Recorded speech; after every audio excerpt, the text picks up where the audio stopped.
Do or die ম্যাচে ভারত করল বড় এক কারচুপি। মাঠে স্প্রে করল বিশেষ এক রাসায়নিক পদার্থ। জিম্বাবুয়ের মতো দলকে হারাতে সুদূর আমেরিকা থেকে নিয়ে আসলো এক রাসায়নিক পদার্থ, যার নাম ডিউক কিওর। এটা মাঠের ছড়ালে আর্দ্রতা জমে না, তাতে ব্যাপকভাবে ব্যাটিং সহায়তা পাবে ভারত। আর এটা ব্যবহার করলো জিম্বাবুয়ের মতো দলকে হারাতে।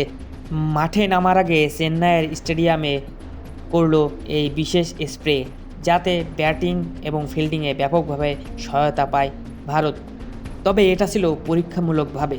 যদি এই প্ল্যানটা কাজে লাগে, তাহলে পরবর্তী ম্যাচগুলোতে একইভাবে তারা এই স্প্রে করবে।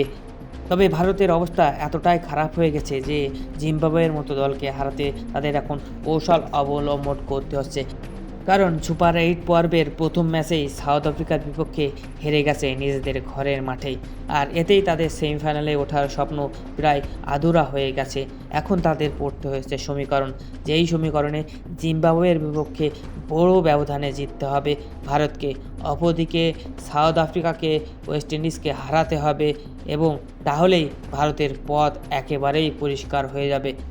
আর প্ল্যানে সফল হলো ভারত। তারা বড় স্কোর করলো জিম্বাবুয়ের বিপক্ষে 256 রানের। অপরদিকে সাউথ আফ্রিকা ওয়েস্ট ইন্ডিজকে হারিয়ে দিল। এখন ভারতের পথ পরিষ্কার। তাদের সামনে শুধু এখন একটাই ম্যাচ, ওয়েস্ট ইন্ডিজকে হারালেই তারা চলে যাবে সরাসরি সেমিফাইনালে। তবে কাজটা মোটেও সহজ হবে না, কারণ যদি ব্যাটিং বান্ধব উইকেট করে, তাহলে ওয়েস্ট ইন্ডিজ কী করতে পারে সেটা সবাই জানে।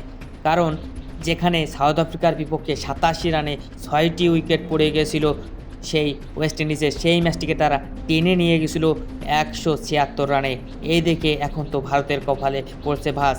এই স্প্রে কি তাদের কাজে লাগবে, নাকি পরবর্তীতে হিতে বিপরীত হবে, সেটাই এখন দেখার অপেক্ষায়। তবে ভারত যে এত বড় অন্যায় করলো জিম্বাবুয়ের সাথে, এটা কি মোটেও ঠিক হয়েছে? আপনারাই কমেন্টে জানান দর্শকরা।